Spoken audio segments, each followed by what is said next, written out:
Johnny Blaze has always been a man possessed, chasing the thrill of certain doom by performing death-defying stunts, following the example of his adoptive father, Crash Simpson. Until the day Crash lived up to his name and got cancer. Heartbroken and without enough Wampa fruit to save him, Johnny turned to the only thing that could. Chemotherapy. The devil. Oh! To cure Crash's cancer, Johnny sold his soul to Mephisto, king of the 8th layer of hell. Only for Crash to actually live up to his name right after. But instead of scooping up Johnny's soul, Mephisto had something else in mind.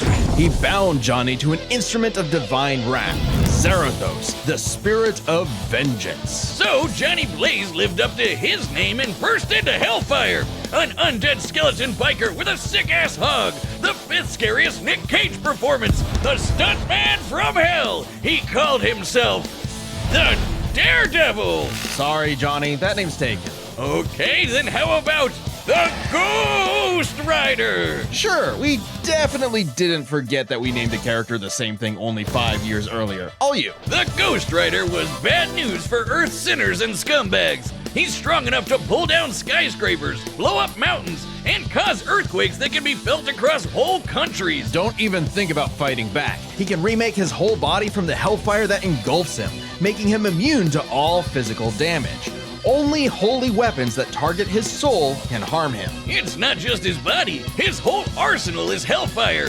Ghosty can create anything he can think of, from an infinite stream of chains, a shotgun packed with fiery rounds, or a flaming missile barfed right out of his mouth.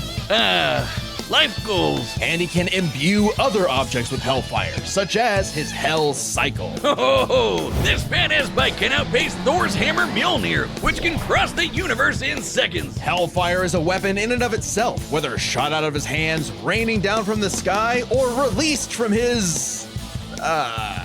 His boner, Wiz. Get it? And it doesn't just scorch flesh. Hellfire is so deadly, it can burn away your very soul. This technique would be mastered by Johnny's successor, his own brother, Danny Ketch. Oh yeah, Johnny's not the only Ghost Rider, and Danny was the first to master their most famous move. You know, the one that burns your soul to smithereens with just a look? The Penance Stare. The Penance Stare inflicts upon its victims every ounce of pain they ever wreaked upon others. Every cruelty, no matter how small or righteous, is reflected back. A biblical punishment. Obliterating your soul!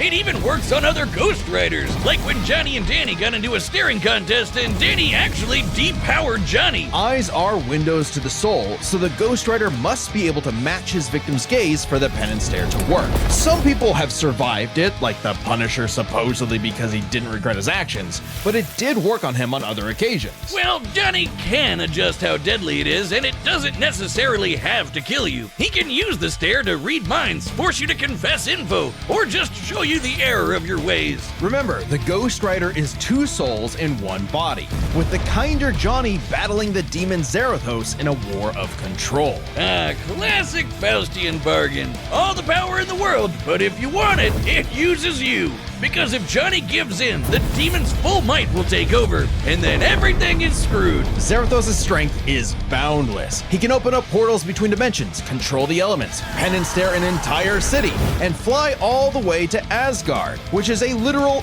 infinite distance away. He's manhandled some of Marvel's heaviest hitters, like Thor, World War Hulk, and Doctor Strange. Hell, Strange said Zarathos is a threat to all realms, mortal and immortal. Hyperbole? Think again. The Archangel Zadkiel said that the power of the Ghost Rider could threaten all of existence, and even bring down heaven itself. Right before an army of Ghost Riders did just that. Yeah, an army. The spirits of vengeance are legion. As far back as the Great Flood, humans have been bonded to the vestiges of God's power to act as his divine wrath on Earth.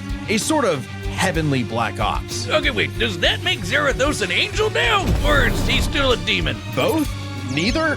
Despite being one of the greatest entities in existence, it's unclear. What we do know is that ages ago, Zarathos feasted on souls and battled Mephisto for rulership of his realm. Mephisto, ever the trickster, claimed victory and gained control of Zarathos forevermore, hence how he could bond him to Johnny. But Zarathos got his revenge against that big red bitch with another Ghost Rider, Alejandra Jones. Bet you wish you had one more day to fix that hole in your chest, huh? Comic book fan punching bag though he may be, Mephisto is unbelievably powerful.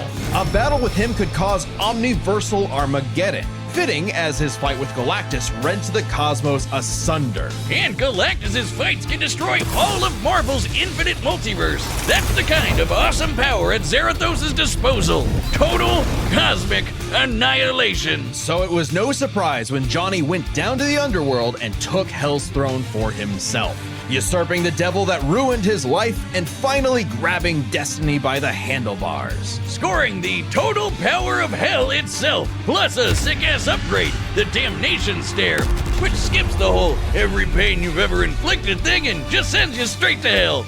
No shot. As they say though, uneasy lies the head that wears the crown.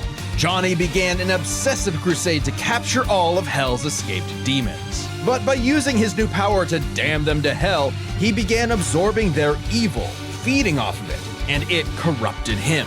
Once again, Johnny Blaze was a man possessed. In truth, Johnny was just as trapped by Hell's power as he'd always been, and he needed Danny's help to pull him out of the darkness. Though he gave up Hell's throne, the Ghost Rider continues his war against demons without and within, mentoring his fellow Ghost Riders in the ways of vengeance, always prowling the highways for the evil and the profane. An unstoppable engine of judgment that, with just a glance, could make Galactus himself shit his pants. Maybe one day he'll find salvation in the eyes of one of his victims. As they sure as hell won't find any in his.